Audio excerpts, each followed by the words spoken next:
السلام علیکم ویورس ہم لوگ پی سی ہوٹل کراچی میں موجود ہیں جہاں پہ IEEE کا 37 انٹرنیشنل ملٹی ٹاپک سمپوزیم چل رہا ہے اور ماشاءاللہ سے کہ ویورس آپ پہ ہر سال ہی دیکھتے ہیں کہ تواتر سے بڑی کامیابی کے ساتھ یہ ایونٹس ہوتا چلا رہا ہے اور ماشاءاللہ سے اس ایونٹ میں کوئی نہ کوئی نئی سجیشن رکھی جاتی ہیں، نئی چیزیں لے کر آئی جاتی ہیں۔ ابھی جس طرح سے ایک ٹاپک رکھا گیا ہے IEEE نے جو میک ان پاکستان کے حوالے سے، اس کے حوالے سے بھی ڈسکس ہو گئے۔ ہمارے ساتھ موجود ہیں اس وقت خالد پرویز صاحب جو کہ IEEE کراچی چیپٹر کے چیئرمین ہیں، اور ظاہر سی بات ہے کہ ایز اے چیئرمین ان پر ایک بھاری ذمہ داری بھی ہے اس IEEE کے پورے تمام سسٹم کو لے کے چلنے کی، تو اس حوالے سے بھی ان سے ڈسکس کرتے ہیں، اس ایونٹ کے حوالے سے بھی ڈسکس کرتے ہیں۔ جی خالد صاحب پلیز ہمیں بتائیے گا اس ایونٹ کے حوالے سے بھی اور مزید IEEE کے حوالے سے۔ لاسٹ ٹائم سے آپ سے ڈسکس ہوا تھا تو آپ نے ملٹی ٹاپک سمپوزیم اور فیئر کے حوالے سے بھی ڈسکس کیا تھا اور میک ان پاکستان کے حوالے سے بھی ڈسکس کیا تھا، تو تھوڑا سا اس کے حوالے سے چیزیں بتائیں۔ بسم اللہ الرحمن الرحیم۔ بہت آپ لوگوں کا شکریہ، آپ کی توسط سے ہم کو کافی کوریج ملتا ہے، ہماری ایک آؤٹ ریچ میں اضافہ ہو جاتا ہے آپ لوگوں کی مدد سے۔ میں سمجھتا ہوں یہ بڑا پازیٹیو رول ہے میڈیا کا کہ وہ اچھی ایکٹیویٹیز کو اور جو ڈیولپمنٹل ایک سینیریو میں چیزیں ہیں شامل ہیں ان کو آگے بڑھایا جائے۔ IEEE کا مقصد بنیادی طور سے ڈسیمینیشن آف نالج ہے۔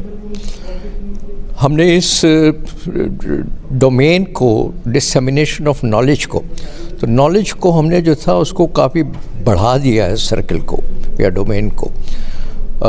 ایک زمانے میں سوچا جاتا تھا کہ یہ بکش نالج جو ہے، کچھ کیس اسٹڈیز ہو گئیں، کچھ انالیسس ہو گئے، کچھ سسٹمز کے بارے میں بات چیت ہو گئی، یہیں تک محدود ہے۔ لیکن ہم نے کہا نہیں، ایسا نہیں ہے۔ جو کچھ بھی معاملات ہیں جو کہ ہمارے شعبے سے تعلق رکھتے ہیں، ہمارا شعبہ الیکٹریکل انجینئرنگ، الیکٹرانکس، IT اور یہ ریلیٹڈ سارے ایریاز ہیں، تو ان سے متعلق جتنے بھی معاملات ہیں جو کہ ہمارے پروفیشن کو اور ہماری اس فیٹرنٹی کو سے متعلق ہیں، متاثر کرتے ہیں، وہ سب اس میں شامل ہیں۔ اس کی وجہ سے یہ ہوا کہ ہم نے نیشنل کازز کے اوپر، نیشنل ایشوز کے اوپر بات کرنی شروع کر دی۔ ہم اس ایک چھوٹے سے اس سے باہر نکل آئے اور ہم نے جو تھا اس پہ امپورٹنٹ جو میٹرز ہیں، کنسٹرکشن انڈسٹری کو کیا مشکلات درپیش ہیں، اسی طریقے سے کنسلٹنگ انڈسٹری کو، کنسلٹنگ پروفیشن کو کیا مشکلات پیش ہیں، پاور سپلائی جو ہمیں مل رہی ہے اس میں کیا ایشوز ہیں، پاور سیکٹر کی ہماری جو بدحالی ہے وہ کیوں ہے، کیسے ہے، کیا اس کا تدارک ہو سکتا ہے۔ اسی طریقے سے یہ میک ان پاکستان اتنا امپورٹنٹ ٹاپک ہو گیا ہے اور لوگ بھی اس کا احساس کر رہے ہیں کہ یہ ہم نے کیا اپنے پاؤں پہ کلاڑی ماری ہے کہ ہم نے جو تھا امپورٹس کے اوپر گزارا کرتے رہے اور کیا ہے، اور اس کی وجہ سے اپنی انڈسٹری کو نہیں بننے دیا، اور اس کی وجہ سے جو نقصان ہوا ہے بہت بڑا وہ یہ ہے کہ ہماری امپورٹس بڑھ گئیں، ایکسپورٹس ہے نہیں اتنی، تو میں ایک مستقل ایک اکاؤنٹس ڈیفیسٹ کہہ لیجیے، ٹریڈ ڈیفیسٹ کہہ لیجیے، وہ ایک اس کا ہم شکار ہیں۔ اور اس کی جو وجہ ہے وہ دیکھ لیجئے کہ کیا ہے کہ ہماری کرنسی اتنی ڈی ویلیو ہو گئی ہے، ہمارے جو تھے وہ انفلیشن اتنا بڑھ گیا ہے۔ یہ ساری چیزیں اسی وجہ سے ہیں کہ ہمارے پاس پیسہ نہیں ہے۔ پیسہ اس لیے نہیں ہے کہ ہم امپورٹ زیادہ کرتے ہیں، ایکسپورٹ اتنا کرتے نہیں ہیں۔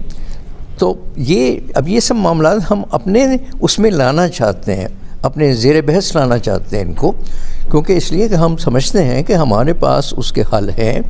اور ہم نے کل یہاں چیئرمین پاکستان انجینئرنگ کونسل آئے ہوئے تھے، ان کے سامنے خاص طور سے یہ بات رکھی کہ بھائی بہت ہو گیا، ہم پروفیشنلز کو ذرا زیادہ پرو ایکٹیو ہونا پڑے گا اس حوالے سے کہ ہم گورنمنٹ کی پالیسیز جو ہیں ان کو انفلوئنس کر سکیں، گورنمنٹ کو انفلوئنس کریں کہ جناب ہماری بات سنیں، اپنی کوششوں میں لگے رہے ہم کہ جناب اس میں جو تھے وہ اپنی بات جو ہم کہتے ہیں اس کا کچھ سنوائی ہو، کوئی سنے ہماری بات کو۔ لیکن وہ نہیں سنی گئی. اب ہم نے ان سے پاکستان انجینئرنگ کونسل سے کہا ہے اور انہوں نے بھی اس کو بڑے اس کے ساتھ ایکسیپٹ کیا ہے کہ وہ اس میں بھی اپنی مطلب اپنا ویٹ بھی اس کے پیچھے ڈالیں گے ہماری ریکمنڈیشنس کے اور ہمارے جو ریکمنڈیشنس ہیں سجیشنس ہیں اس حوالے سے. تو امید کی جا سکتی ہے اللہ سے کہ ساری امیدیں اندر سے ہی ہیں. امید کی جا سکتی ہے ہمارے لوگوں سے کہ وہ جب ہماری اس قسم کی کوششیں ہوں گی تو اس میں کچھ ہمارے لیے بہتری کی راہ نکال سکیں گے. بے شک سر، اللہ سے ہی امید کی جا سکتی. اچھا سر، ایک چیز اور بھی بتائیے گا کہ یہ تو سر جب امپورٹ پہ پابندی لگی جیسے کہ آپ نے بھی ڈسکس کیا تو اس وقت جو ہے خیال آیا لوگوں کو کہ جی ہمارا make in Pakistan, made in Pakistan چیزیں ہونی چاہیے. تو سر مطلب ماشاءاللہ سے اتنا عرصہ گزر چکا ہے پاکستان بنے، تو سر کیا لوکل جو مینوفیکچررس ہیں ان کو کیا سپورٹ نہیں ملی کہ لوگوں کو حوصلہ افزائی ہو اور وہ لوگ دوسرے انڈسٹریز جو امپورٹ کر رہے ہیں ان کو بھی اس طرف آنے کا موقع ملے، یا انہوں نے اس طرف سوچا ہی نہیں، کوئی انٹرسٹ ہی نہیں لیا؟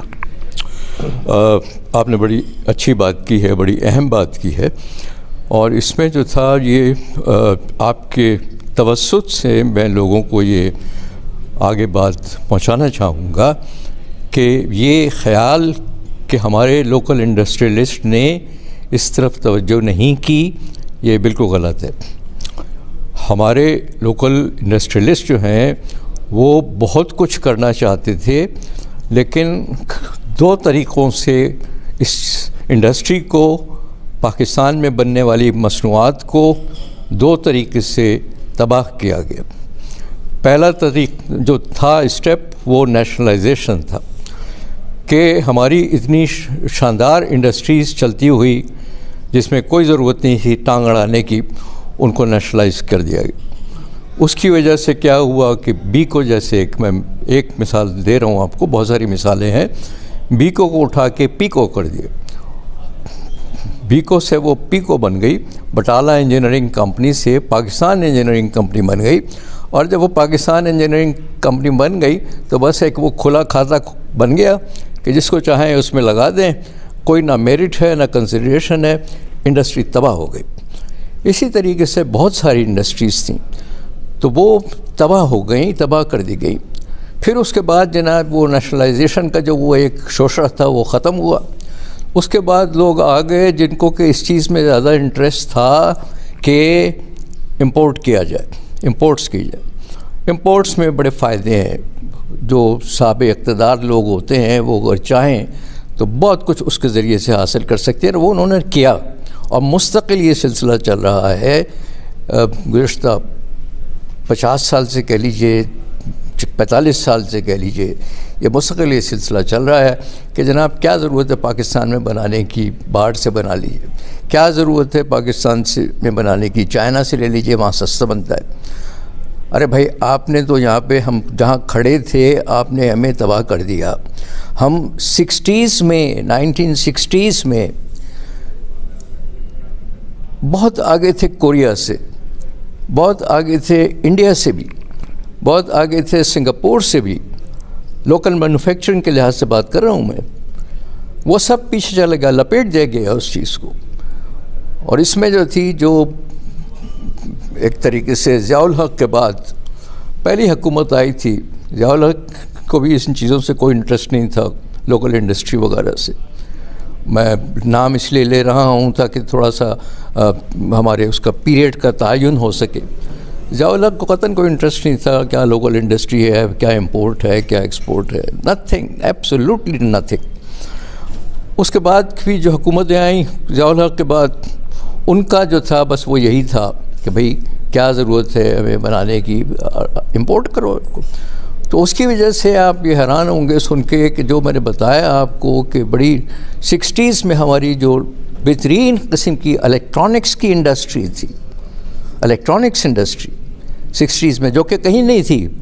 کوریا تو تھا ہی نہیں، سنگاپور میں بھی نہیں تھا اس لیول کا اس وقت، اور انڈیا میں بھی اس لیول کا نہیں تھا. بڑی خوشی کی بات ہے بتانا، لیکن اس کے ساتھ ہی یہ افسوس کی بات ہے کہ وہ سب تباہ ہو گیا.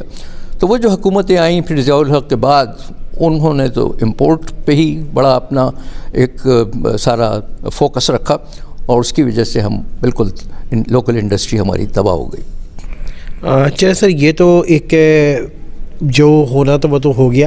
سر آگے آپ کیا سمجھتے ہیں کہ اس میں تو بہت وقت لگے گا لوکل مینوفیکچرنگ کو، مطلب ایک مینوفیکچرنگ کی طرف آنے میں، کیونکہ ظاہر سی بات ہے ابھی تو آگے آپ لوگوں کی ڈسکشن ہے، پھر کابینہ کی، یہ اچھی بات ہے کہ بات آگے بڑھنی چاہیے، لیکن یہ کہ آپ کیا سمجھتے ہیں کہ کتنا ٹائم لگے گا؟ یہ تو اچھا خاصا میں سمجھتا ہوں کہ ٹائم لگے گا۔ بالکل ٹھیک ہے، یہ بالکل ٹھیک ہے آپ کی بات۔ اور دیکھیں اس میں ہم تو بات کر رہے ہیں ایک طریقے سے انجینئرنگ سیکٹر کی بات کر رہے ہیں نا ہم، لیکن ہمارے ایسے دوسرے نان انجینئرنگ سیکٹرز ہیں جہاں میں ڈیولپمنٹ بہت جلدی ہو سکتی ہے، اور وہ ہم اس طرف اگر توجہ کریں تو ہماری جو تھیں ایکسپورٹس بڑھ سکتی ہیں۔ معاملہ سارا ایکسپورٹس کا ہے، ٹھیک ہے؟ تو ایکسپورٹ میں اب ہم دیکھیں ایگریکلچرل ایک کنٹری ہیں، ہماری اتنی جو تھی وہ جو پاکستان کو اللہ نے نعمتیں دی ہیں، جتنی پھلوں کی تعداد پاکستان میں ہوتی ہے شاید ہی کسی ملک میں ہو۔ میں نے فارنرز کے ساتھ کام کیا ہے یہاں کراچی میں، اور وہ حیران ہوتے تھے کہ بھئی اتنے پھل، اتنی قسم کے پھل پاکستان میں، اتنی سیبوں کی قسمیں، اتنی انگوروں کی قسمیں، اور آم کی کیا بات، وہ سب کچھ، وہ حیران ہوتے تھے۔ اب ہو کیا رہا ہے کہ ہمارے پاس کوئی ایفیکٹو سسٹم نہیں ہے کہ ہماری جو وہ پیداوار ہے وہ ضائع نہ ہو، اور ساری کی ساری اس پیداوار کو ہم استعمال کر سکیں۔ تو ہم ایک بڑی اچھی، بڑی strong, vibrant, export oriented agricultural industry develop کر سکتے ہیں۔ وہ بڑی کم وقت پہ ڈیولپ ہو سکتی ہے، بڑی آسانی سے ڈیولپ ہو سکتی ہے، اور اس کی مدد سے ہم اپنی ایکسپورٹس کو بڑھا سکتے ہیں۔ اسی طریقے سے ٹیکسٹائل سیکٹر کو اگر آپ لیجئے تو ٹیکسٹائل سیکٹر میں اس وقت ایک زمانہ تھا کہ پاکستان میں ٹیکسٹائل کیا تھا؟ ٹیکسٹائل تھا اسپننگ، بس اسپننگ ہو گئی، بڑے آپ خوش ہو گئے، جی آپ نے بہت سارا ایکسپورٹ کر دیا۔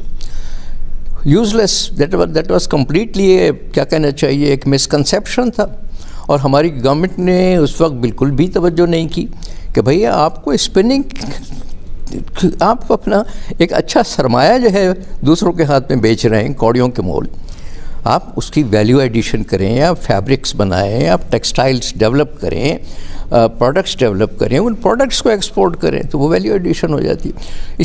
تو یہ ٹیکسٹائل میں بھی اسی ہو سکتا ہے۔ اسی طریقے سے لیدر گوڈس جو ہیں، آپ کو میں بتاؤں کہ ویتنام میں